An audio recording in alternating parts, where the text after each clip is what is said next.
हालिया खबर तो यह है कि कांग्रेस के प्रदेश अध्यक्ष जीतू पटवारी को मानहानि के एक मामले में 5 करोड़ का नोटिस मिला है। सार्वजनिक तौर पर माफी मांगे या फिर क्रिमिनल प्रोसीडिंग के लिए यानी आपराधिक कार्रवाई के लिए तैयार रहे, नोटिस दिया है वीर भारत न्यास के सचिव श्रीराम तिवारी ने।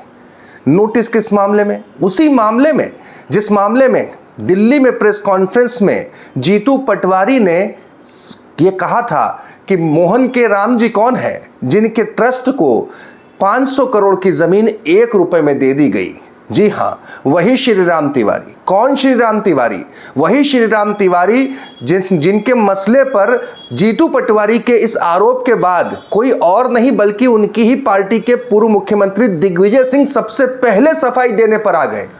वही श्रीराम तिवारी जिनके मसले पर कांग्रेस के भीतर इस तरह घमासान मच गया कि मानो पार्टी दो फाड़ में फटी हुई नजर आने लगी और इसके बाद में आलाकमान को हस्तक्षेप करना पड़ा। और इसी मसले पर दिग्विजय सिंह और जीतू पटवारी को साथ में प्रेस कॉन्फ्रेंस करके सफाई देनी पड़ी।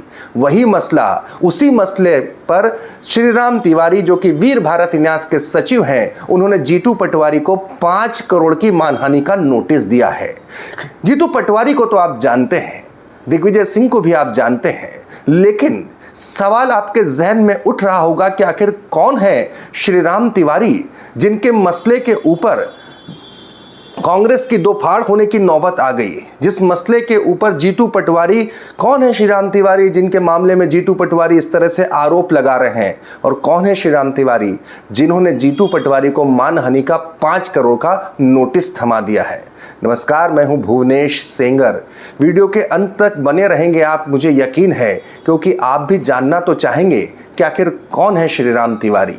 तो आइए मैं आपको बताता हूं, जो जानकारी हासिल है उसके मुताबिक कौन है श्रीराम तिवारी, कब से इनका करियर शुरू हुआ, कब इनका करियर परवान चढ़ा और आज वर्तमान में मुख्यमंत्री के सांस्कृतिक सलाहकार हैं तो कैसे बने, और वर्तमान में वीर भारत न्यास के सचिव हैं जिन्होंने नोटिस थमाया है और जिनके ऊपर जीतू पटवारी ने आरोप लगाया कि इनके ट्रस्ट को 500 करोड़ की जमीन 1 रुपए में दी गई। सफर बड़ा दिलचस्प है। जी हां, वैसे इस मसले पर जीतू पटवारी का पक्ष पहले रख दूं कि वो अपने आरोपों पर कायम है। बहरहाल जो कानूनी प्रक्रिया होती है, इस मसले पर हमने बात की, डॉक्टर श्रीराम तिवारी से मैंने स्वयं बात की, उनका क्या कहना था ये भी आपको बताऊंगा। लेकिन उससे पहले जरा जान तो लें, उज्जैन के रहने वाले कभी फिल्म विकास निगम में हुआ करते थे। इसी के समकक्ष पद पर हुआ करते थे। दौर दिग्विजय सिंह के शासन का था, 2004 से पहले की बात है। दिग्विजय सिंह के शासन के दौर में तब फिल्म विकास निगम को बंद करने का फैसला लिया गया। उसी दरमियान उनकी सेवाएं, श्रीराम तिवारी की सेवाएं सांस्कृतिक विभाग को ट्रांसफर कर दी गई। तब यह कहा गया कि वाकई दिग्विजय सिंह ने इनकी प्रतिभा को परखा होगा या जो भी परखा होगा, लेकिन उस वक्त दिग्विजय सिंह के शासन में इनकी सेवाएं सांस्कृतिक विभाग को ट्रांसफर कर दी गई।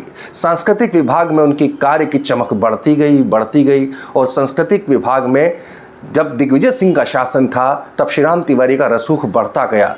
उसी दरमियान एक संस्था स्वराज संस्थान बनाई गई जिसके प्रमुख के तौर पर श्रीराम तिवारी काम करने लगे। तब ये कहा गया कि संस्कृति विभाग के कई कार्यक्रम इसी संस्थान के माध्यम से संचालित हुए।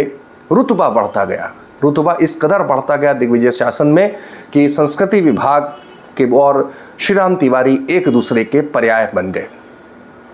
वक्त बदला, घड़ी का कांटा आगे घूमा, सत्ता बदली, दिग्विजय सिंह अपने पद को चुनाव हार गए।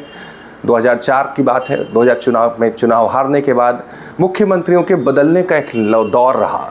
उमा भारती, बाबूलाल गौर और फिर आए शिवराज सिंह चौहान। सत्ताएं बदली, सरकारें बदली, मुख्यमंत्री बदलते गए, लेकिन जिस तरीके के साथ संस्कृति विभाग में श्रीराम तिवारी का जलवा जलाल बरकरार रहा, बल्कि दिनों दिन बढ़ता गया। इसके बाद उसी दरमियान वे संस्कृति विभाग में संचालक हो गए, एक ऐसे पद पर जिस पर अमूमन एक IAS यानी इंडियन एडमिनिस्ट्रेटिव सर्विसेज के ऑफिसर की तैनाती होती है। वहां पर श्रीराम तिवारी काबिज हुए संचालक के पद पर। शिवराज सिंह चौहान की सरकार रही, तब तक भी उनका जलवा रहा। उसके बाद सत्ता का चक्र घूमा। 18 महीनों की कमलनाथ सरकार, उसके बाद फिर शिवराज सिंह चौहान और उसके बाद आए मोहन यादव। जब मोहन यादव आए तो चूंकि उज्जैन के रहने वाले श्री राम तिवारी तब तक रिटायर हो चुके थे संस्कृति विभाग से। रिटायरमेंट के बाद आम चर्चा है इस तरह की कि कई न्यूज़ चैनलों में उनका दखल, बल्कि काफ़ी उनका कंट्रोल रहा। हमारे पास इस बात की कोई पुष्टिकारक खबर है नहीं, लेकिन जो चर्चा है वो आपको बताया तो ये भी जाता है कि आज भी वो कई रीजनल न्यूज़ चैनल को गवर्न करते हैं।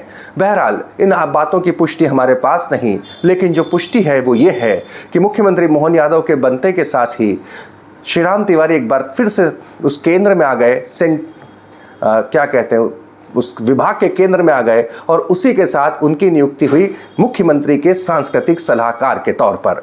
बताया जा रहा है कि वीर भारत न्यास के जरिए और मुख्यमंत्री के सलाहकार होने के जरिए जिस तरह से विक्रमादित्य के जीवन गाथा का या उनके शौर्य गाथा का पूरे देश में मंचन या प्रचार प्रसार हुआ, उसके पीछे भी श्री राम तिवारी ही हैं। यहाँ तक कि वैदिक घड़ी की जो स्थापना मुख्यमंत्री ने की, उसके पीछे भी एक सांस्कृतिक सोच जिसे कहा जाता है, थिंक टैंक के तौर पर श्री राम तिवारी ही रहे।